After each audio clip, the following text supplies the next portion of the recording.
Hello and welcome to the For English podcast, your one-stop shop for Venezuelan football in English, bringing you fortnightly episodes dedicated to the Venezuelan league, the national teams and the myriad of Venezuelan players around the world.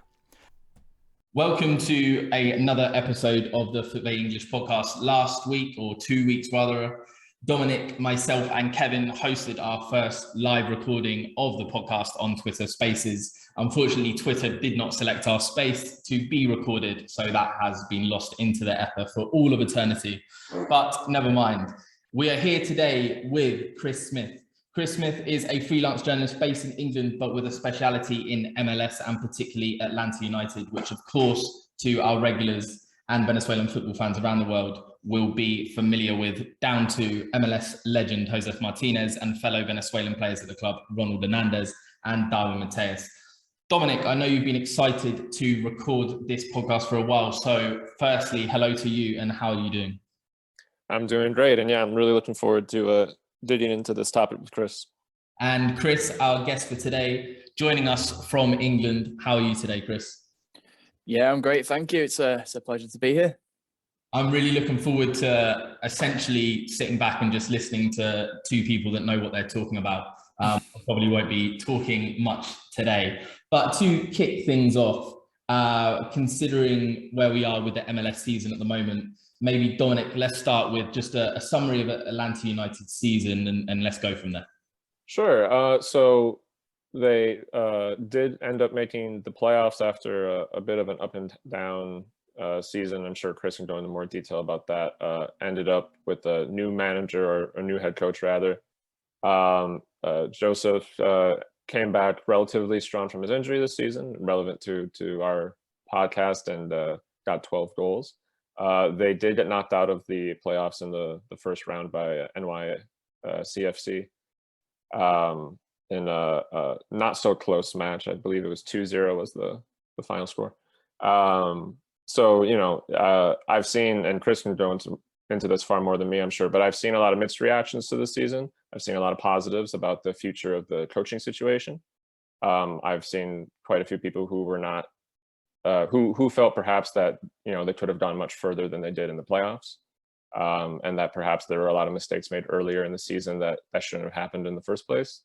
But yeah, it seems like it's been kind of a back and forth season for Atlanta.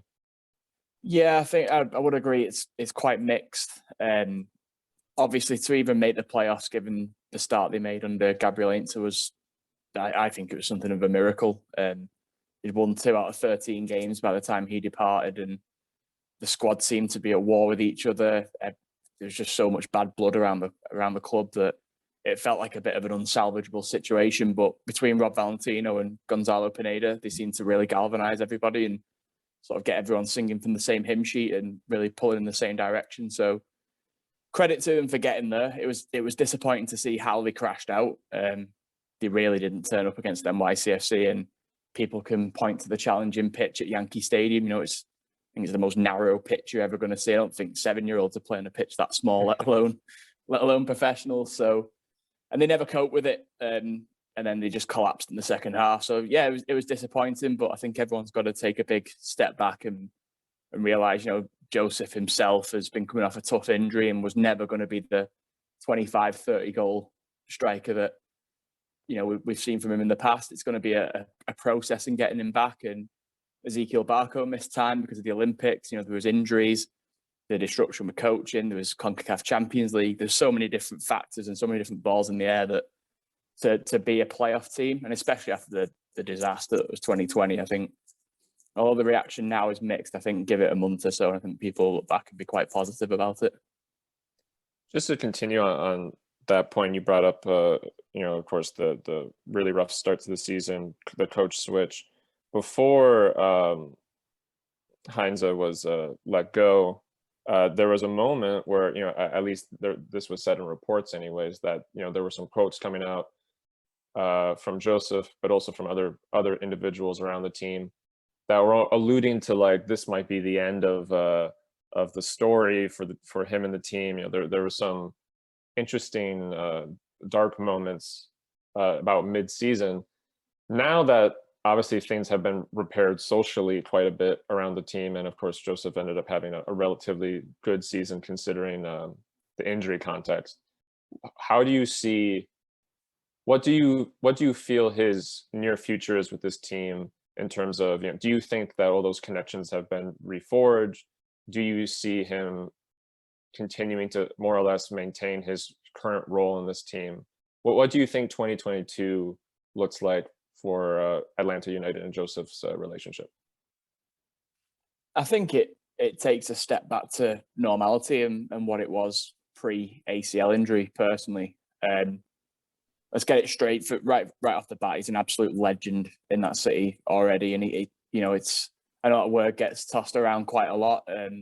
Jordan called me a legend today in over WhatsApp, so like it definitely gets overused. But no, he's an icon. He's a legend in that city. It's not often in the United States you get murals of soccer players up on the walls and things like that. And Josef's got that in the city. He's got a clear love for Atlanta. He's always turned up to Braves games and things like that. And yeah, I don't think he ever wanted to leave. I don't think that's ever really crossed his mind. There was a period where he was recovering from his injury where he considered retiring. In his own words, he felt like giving up and things were getting tough. And then obviously it came out that he had some complications with COVID-19, with some heart trouble. But in terms of Atlanta United and Josef Martinez, I think Gabriel Ain't, I don't want to speculate too much, based on what we know, which we'll never know everything, but it seemed like he was very much sort of it was like gasoline on a fire where, things were fine. Gabriel comes in, things get heated, and Josef's a leader in that team, and he's going to be one of the first ones sort of to stand up for everybody else and maybe front up in front of the media. So a lot got taken from that, but I think in 2022, when he's a bit fitter, hopefully that injury is further behind him and he's healthy. I think as long as he's on the pitch scoring goals, the fans are always going to love him. The fans are always going to back him, perhaps over anybody else at the club, and perhaps more than the club itself, they'll back Josef. So I don't see a problem in any sort of, air quotes, rebuilding a relationship. I think that's already been done. A little transition, but something that I wanted to certainly talk about here, and it's still about Josef, is the general impact he's had on MLS, the general impact he's had on the reputation of Venezuelans in MLS, in a way that seems just so special and so unique, not just for other Venezuelan footballers, but just for any nationality just in a league to sort of have their reputation so boosted by one player. Can you speak to, after he arrived in 2017, and even more so after 2018, when he broke the goal scoring record, you saw so many teams, not just Atlanta, who of course have had other Venezuelan players, but since then, but Houston, Vancouver, Columbus, all different teams going in on attacking Venezuelan talent, often from Liga Football, but also someone like Cadiz, who was in France and Portugal. Can you speak to, from what you've seen and heard through your reporting, what the actual impact Josef has had on the scouting, the coaching, the eyes of MLS? Because from my perspective, it seems like he's had this huge impact on how they are looking at players, but I'm also quite outside of the bubble. So from your perspective, do you see Josef Martinez actively changing the way scouts and coaches are looking at Venezuelan players? Yeah, well, I mean, it's not just about scouts and coaches as well. Even fans, like over here in the UK, and I'm sure Jordan can speak to this as well, but people tend to know who Josef Martinez is a lot more than you expect. If that's I don't know if you agree with that, Jordan, but that's the perception I get. Yeah, you get English journalists that write about him when, particularly, when it's the summer over in England, the big transfer season, when you get those kind of articles that analyze, who are the next players that could make the jump from MLS to Europe or MLS to England, without sort of knowing that perhaps he's already been here. Obviously, he's in Switzerland with two clubs. Yeah. Torino, of course, without the success he's had in MLS, but his name always gets sprung up. And I think it's about his talent, and particularly with Miguel Almiron coming to Newcastle and doing so well. And that's another sort of narrative, like, could there be a reunion of the two at Newcastle? I think probably with the injury and the time lost, but also the reputation he has in Atlanta and that connection that he obviously has in the city. He said it himself that he plans on retiring there, and players do say that, and more often than not, it doesn't happen. Not because they're lying, but just careers change. But it just would not surprise me to see Josef Martinez bow out at Atlanta. And if you look at the trust that Atlanta have placed in Venezuelan talent off of the back of Martinez, it's led to them taking Ronald Hernandez, and obviously had that spell at Aberdeen that was also linked or blamed not being the right word, but a useful word for him even going to Aberdeen. Like, it was a precursor to him ultimately going to Atlanta, perhaps. And then Darwin Matheus coming straight out of Zamora FC, straight from Liga Football without going elsewhere first, which was different to Ronald and different to Josef, who had proven themselves, if you like, on bigger stages, other stages. Ronald Hernandez had done well with Venezuela's under-20s at the World Cup, for example. He'd then gone to Norway. He'd had a tumultuous time in Scotland.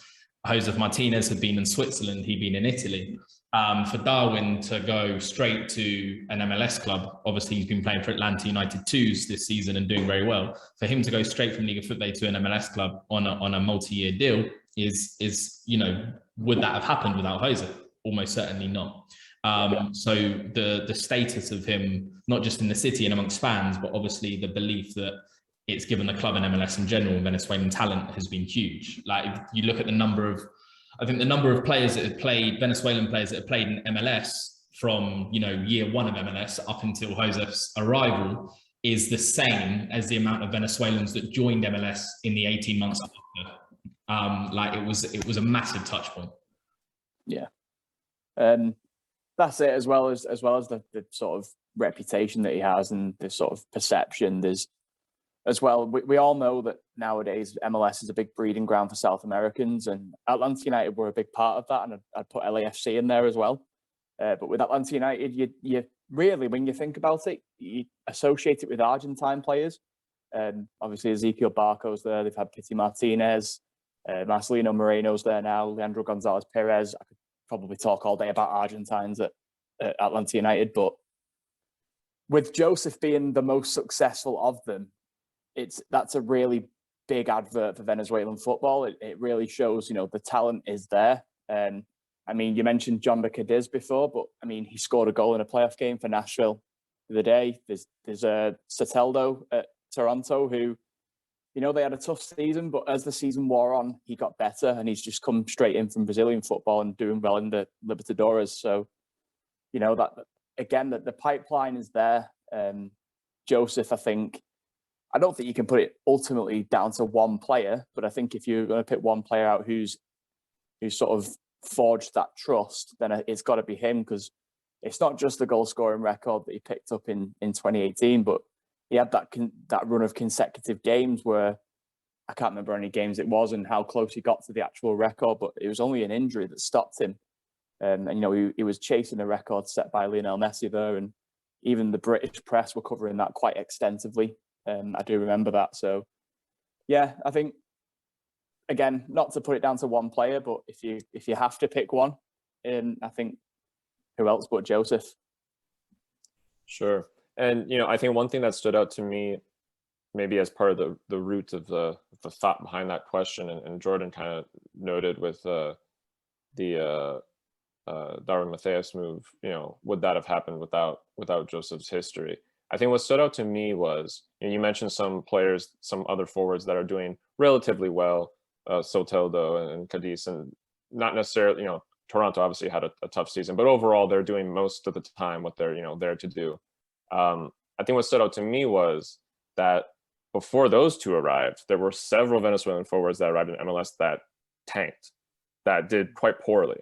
I'm thinking of Ronaldo Peña, Anthony Blondell, players that arrived and were deemed to have completely, to be perfectly frank, failed at getting into their 11s or competing or scoring in their cases.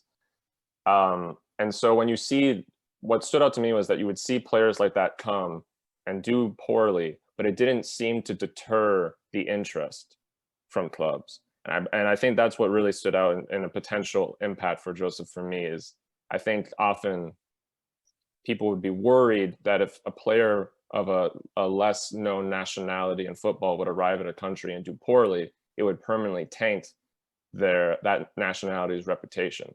And it just seemed like that wasn't happening in MLS, even though there were actually quite a few players that, that could have caused that problem.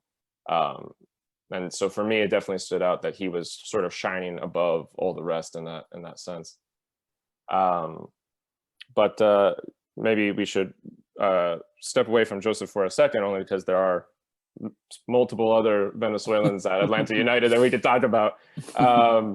I guess we'll start just with, because he, was in the first team. Maybe we'll talk about Ronald Hernandez. Jordan brought him up a little bit there, and his time at Aberdeen as well.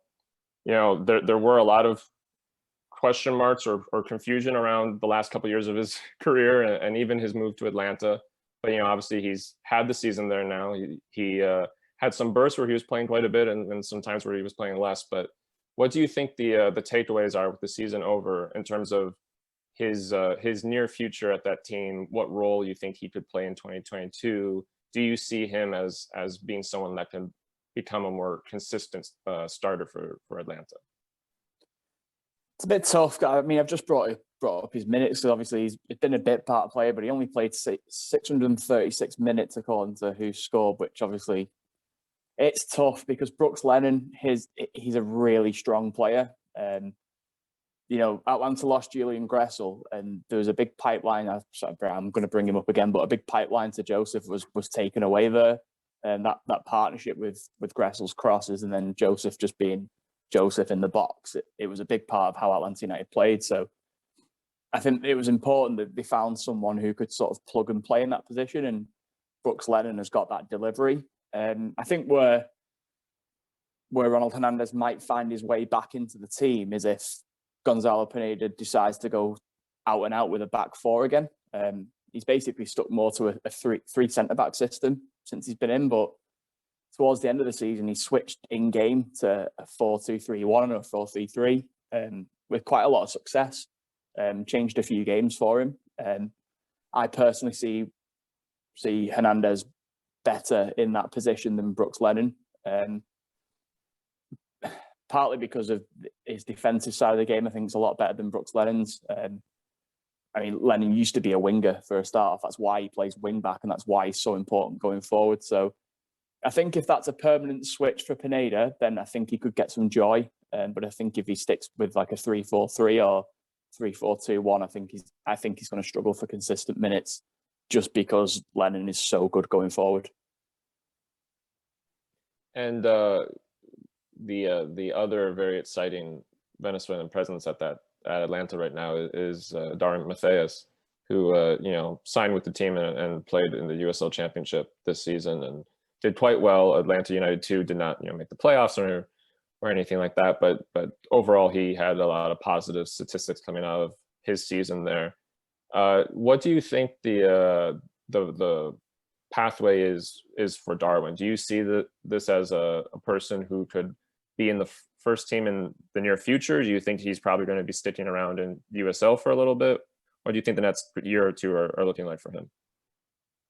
And from what I'm told, the plan is at some point in the next 18 months, they definitely want him playing with the senior team. It took him a little bit of time to get used to playing in USL. I don't think he quite matched it physically at first, but and you got to remember, this is a kid who's been moved away from his home, really young age. He's got a lot of things to get used to, different culture and everything like that.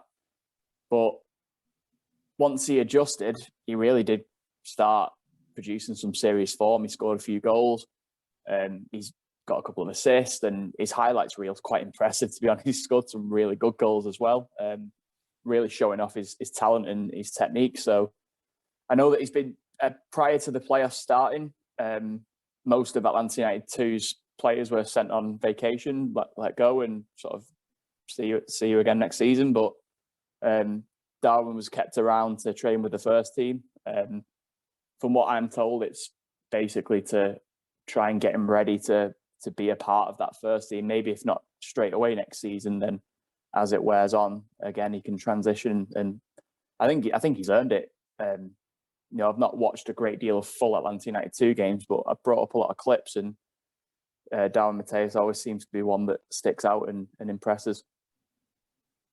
Absolutely. And yeah, he like you said, he did seem to physically be a little out of his element at first, but then he went on a couple runs where a couple of games he was getting a goal or assist back to back, and in the end seemed to be a pretty strong outlet for a side that didn't necessarily have a great year, but certainly had some talent. Jordan, do you want to hop in here? I've cycled through Atlanta's Venezuelan players. I don't know. Do you want to run any questions quick past Chris before we move on? Yeah, I was thinking with Darwin, almost in a comparable situation, just based on age and position, area of the field, to obviously Wiki Carmona at New York Red Bulls, who's had a great season, given that he came to New York Red Bulls at the age of 17, turned 18 in March, hadn't kicked a ball professionally in Venezuela, was scouted at the under-17s South American Championships by New York Red Bulls, the same pathway that Christian Cáceres took. Mm-hmm. And we've seen not just young Venezuelans, but we've seen young players in MLS, players that at 18, 19 years old take center stage and do so well. Obviously, at the moment, MLS is being growing in reputation for its own talent. And when I say own talent, obviously US youth national team players going into the senior team and making that jump to Europe at an incredibly young age. And obviously this season, the hype has been Ricardo Pepi at FC Dallas, but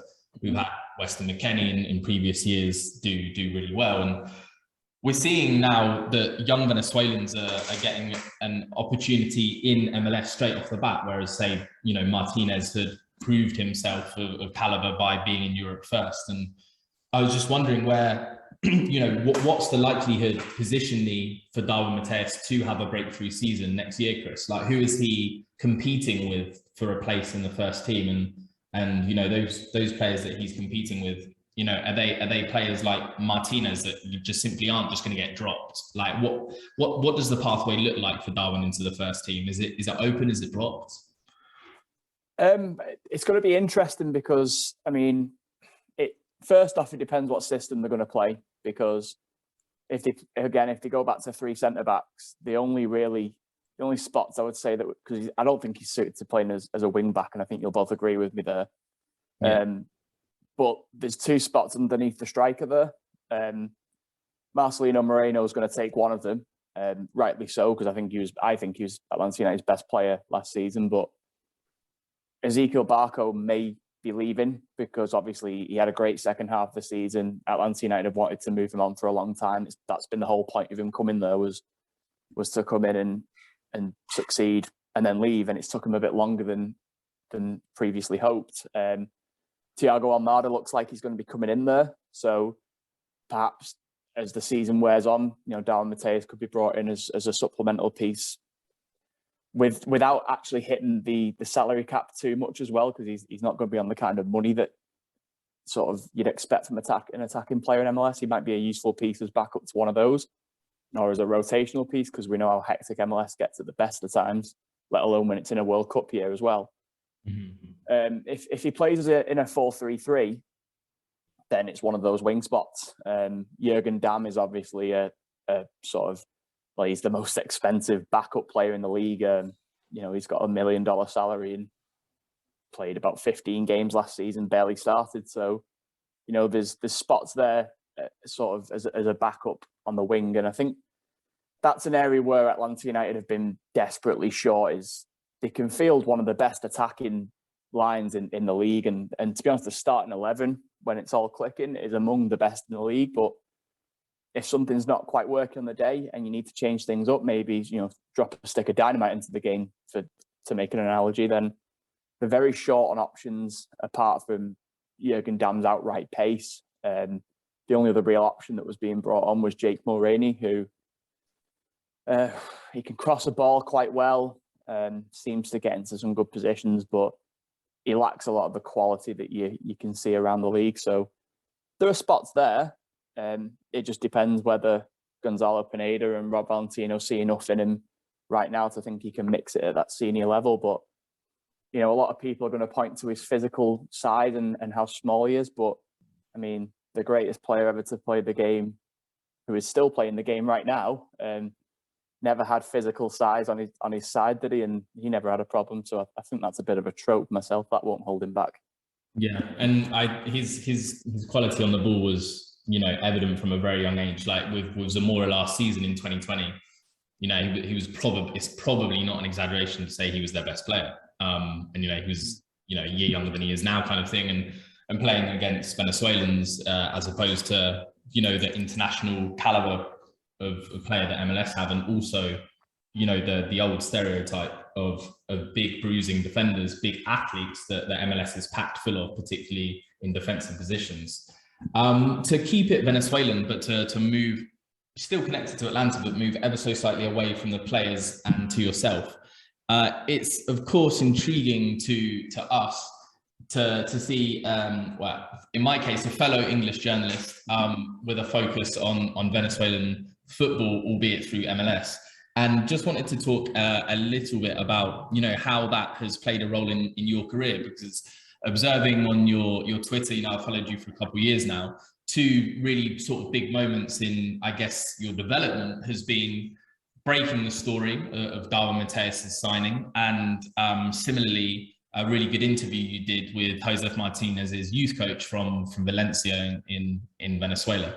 How, you know, firstly, what sort of, let's go chronologically. The article of Josef was first. What inspired you to sort of dig deeper into Josef? Because it's easy to write an article about, you know, the records that he's broken or the goals that he scores, but, you know, you reached out and you wanted to interview, you know, someone from the very beginning, someone in Venezuela. And for an English journalist to reach out and do that, you know, you saw how well you were received and how willing people were to talk.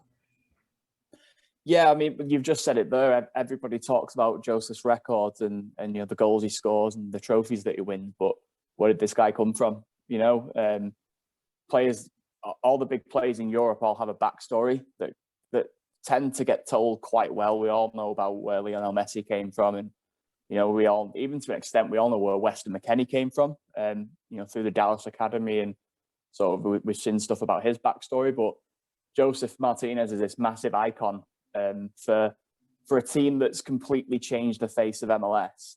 Yet, where was he before that? How did he become so good? Where did he sort of develop his talent? So that was the thinking behind the story. There's something there that the Atlanta United fans were going to connect with really deeply, and it turns out that they did. You know, the response I got, as you say, on that was remarkable. The fans loved it. It was a big turning point for my career for sure, and sort of alerted a lot of people to my presence when I'd kind of been banging on the door to no success before that. Some of the quotes got picked up by the MLS site as well, which clearly showed, like, you know, Simon gave me some really great insight. And as you say, the response to me asking the questions and just wanting to sort of shed a bit of light on that development path in Venezuela and how different it is to, say, the United States, or, you know, to how players come through in England, where we're from, obviously. I think he was keen to give me the story that I was to let people know. So it all just worked brilliantly. Yeah, and you know, you touched upon his name there, but so people know, and you know, the guy gets the credit he deserves. One of Josef's coaches during his youth development was, as you say, Simon Lozano of the Achilles Nazoa futsal school, and you know, that's a really interesting point. It wasn't a football you know, school per se, it was a futsal school. And similarly, another Venezuelan international on the women's side, Dani Usca Rodriguez, was also there at similar times to Josef. They overlapped a little bit. For people that haven't read the article and, you know, perhaps may not have the time to read the article off the back of this, although we'll look to include the link, what did you learn from Simon about Josef's like youth development and maybe perhaps wider youth development in Venezuelan football in general? I mean, sticking on Josef first, because there's a whole lot that I learned about Venezuela in general, just from speaking to him. But just speaking to Josef Martinez, Simon described his talent to me as God-given. I'm not a religious man myself, but it really stood out to me that a 7-year-old kid could come and be leaps and bounds ahead of the players his age and players older than him that have been playing for a couple of years. He credited a lot of his sort of, because he's got a unique playing style, Josef, as well, like the way that he holds up the ball, the way he strikes a ball, the way he dribbles is very unique. You don't see, he looks a bit like a freestyler. And Simon quite rightly credited a lot of that to futsal, you know, the different sort of movements and different sort of kind of explosion that you get out of playing that game compared to just your normal run-of-the-mill football is completely different. So, you know, a lot of Josef's success has been brought by that unique style. Defenders don't know how to deal with him. So doing that from 7 years old is paid off. But in terms of Venezuela in general, my perception from speaking to Simon and reading your book as well, is it's remarkable to me that there are now so many talented Venezuelans, I mean, in MLS for a start off, because some of the conditions that they're having to come through are so challenging. Simon sent me some pictures of the footballs that they're using. You know, there's all running repairs and stitches on there. And like, it's just crazy to think that I can go down to my local shop and just get a ball in 10 seconds, job done, it's finished. And there we go, I can go for a kickabout. Whereas if they lose a ball, it's like, it's losing part of their sort of anatomy. So, you know, the conditions they have to go through are so challenging, but at the same time, you know, that speaks to a lot of South America. And, you know, there's a reason why these players are so determined and so sort of robust compared to some of the European counterparts, I think, is because they've had that from a young age and they know the value of what they're doing. Yeah, and I think it's a really good point that you make, and the use of the word robust is a good one, because I was struggling to phrase it just yesterday.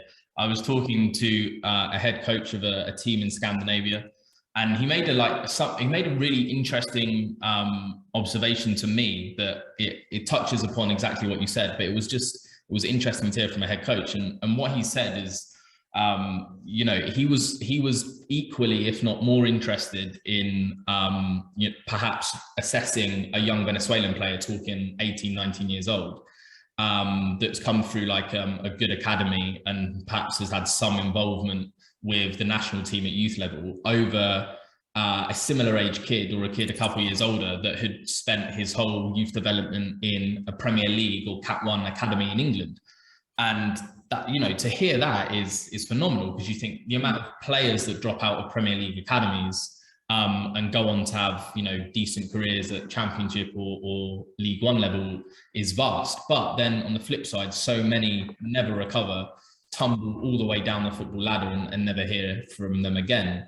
And he didn't develop his point too much, but what was sort of unsaid, what he alluded to when he mentioned the Venezuelans more so than the players in English Premier League academies, is that robust nature. You know, I think there's some value in that. Like, you get players that spend their whole youth development in Premier League academies or high quality academies in England, not just England, Europe in general, where, you know, they're in the club branded tracksuit from the age of 7 to 17. Everything's provided for them round the clock. They're given everything they need to succeed. And then if they're dropped from a Premier League academy at the age of 18, it's a massive, massive psychological change from being essentially parented by a club with, you know, 40 odd staff at every category to look after you, to being an 18-year-old Venezuelan where you're always fighting up and you're not, I don't want to say you're not cared for in the same way, because there's lots of Venezuelan clubs doing lots of good things and caring for their players at youth level. But the situation is completely, you know, incomparable, like you said, with some of the facilities that these young players have come through. And that's, you know, it says something when a head coach for a European club is more interested in South American players that have always had to struggle. I don't want to risk sounding as if, like, you know, it's being fetishized at all, but it does develop a very strong mindset. And perhaps that is why so many Venezuelans, not just football players as well, are able to move all over the world and succeed from a young age, because they've got that grit and determination that perhaps other people don't have in the same abundance. We have 2 minutes left of this podcast, and I really wanted to touch upon your you're essentially your transfer exclusive when Darwin moved Atlanta. Tell us a little bit about that, and don't need to worry about sounding arrogant. What did that do for you and your reputation amongst Atlanta football fans? Yeah, not just Atlanta, but in general. Because I mean, we're in 2021 now, and I only just started becoming a writer in 2018, and I'm 30 at the end of this year, so I was quite late into the industry. So, and I'd always had an interest in transfers and wanted to get into it because I think now that I've done that and a few more since then, and obviously I'm reporting the Ricardo Pepi situation at the moment. I find that the most exciting part of the job.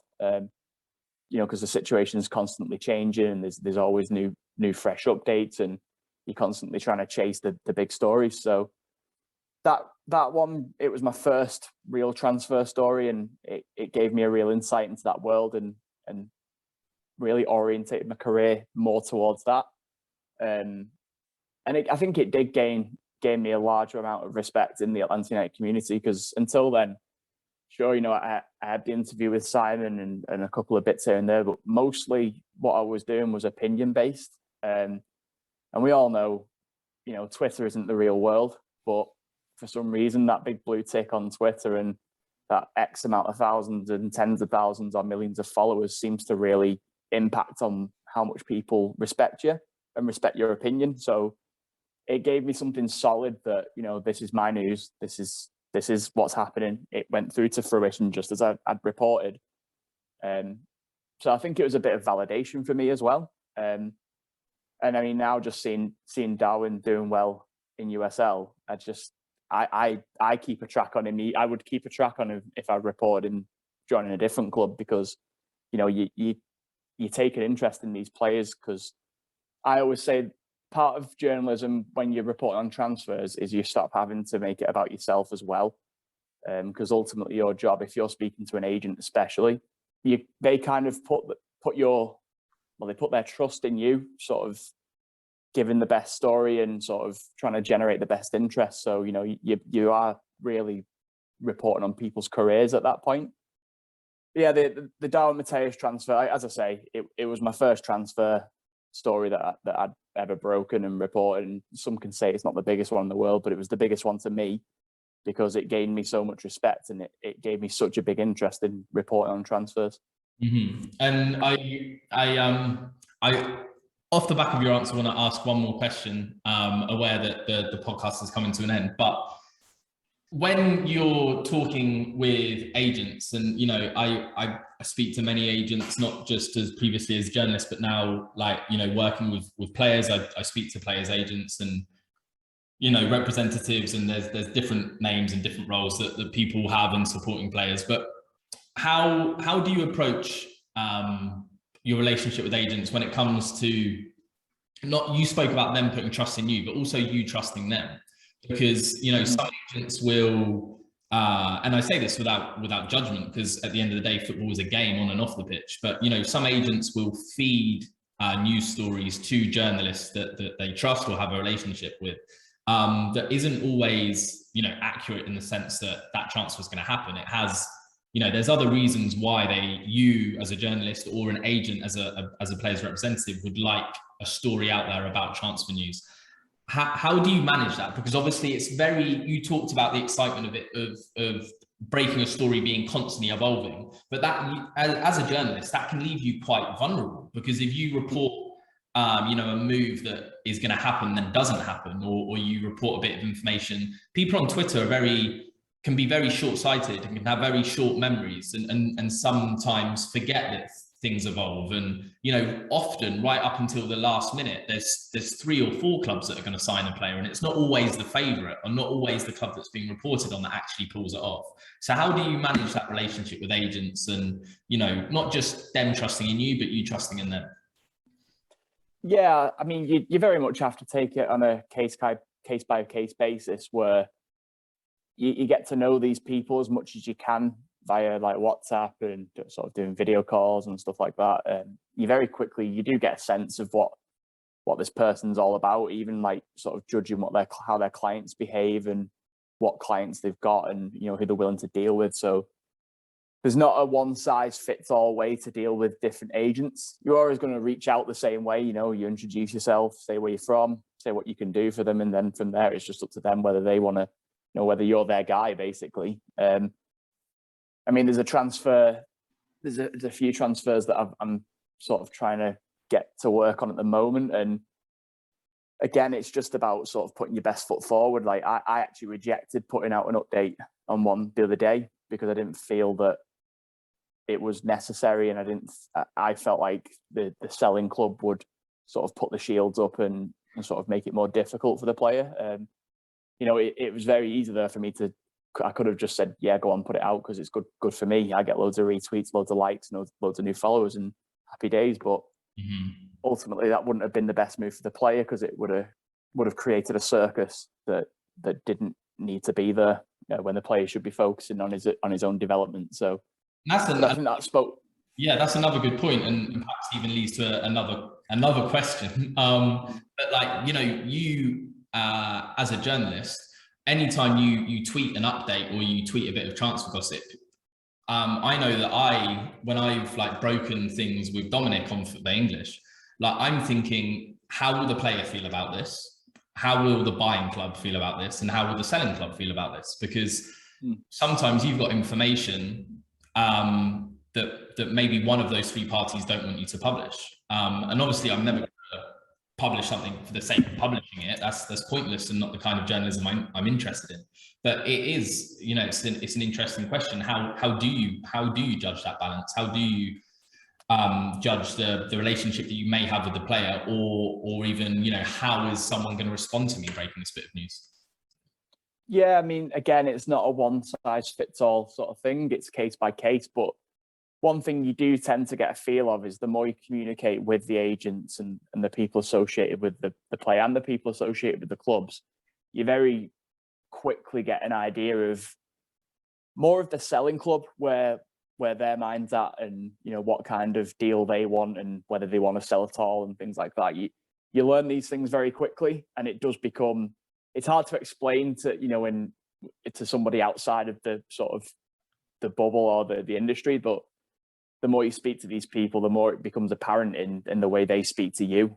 You know, an agent can be quite sort of defensive on what information he gives you, or he can sort of give you information but with a level of caution, saying this can't come out, this can come out, and I don't want to rock this boat. And very quickly you think to yourself, right, these are the boundaries that the agent has set in, so these are the boundaries I can't overstep. And sometimes, you know, the agents can get carried away with themselves as well, where they'll want to put something out to maybe sort of entice a few clubs to make a bid, and forgetting the fact that the selling club are really hard up on creating a circus. And sometimes it's up to you to maybe just ask the question and say, do you think this is the right move? I don't think a journalist is doing his job if he just goes, oh yeah, there's an update, that's great for my reputation, and presses go.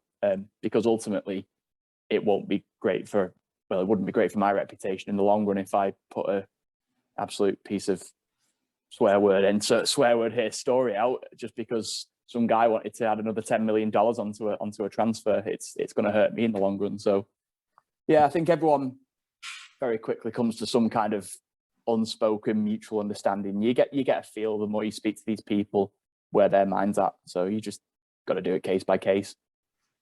No, but a good answer and insightful answer as well. It's always interesting to hear how other people, you know, deal with similar situations. Like, you know, Dominic and I very recently, actually, like in the past 2 weeks, have like sort of had an exclusive, like whipped from under our feet. We had, you know, an entire thread ready to go, and we were basically respecting the wishes of the buying club to allow them to make the announcement, because, you know, we were sat on the information and knew about it. And then another Venezuelan journalist, a very good one, very good investigative journalist, Mario Sanchez, you know, broke the story. And you're thinking, I've literally been sat on this information for a couple of weeks, and it happens. But anyway, thank you very much for joining us, Chris. And Dominic, thank you so much for expertly guiding us through the majority of this podcast with your MLS and Atlanta, and of course, Josef Martinez, knowledge and love. A pleasure to listen along and participate too. Thank you very much. And until next time, goodbye.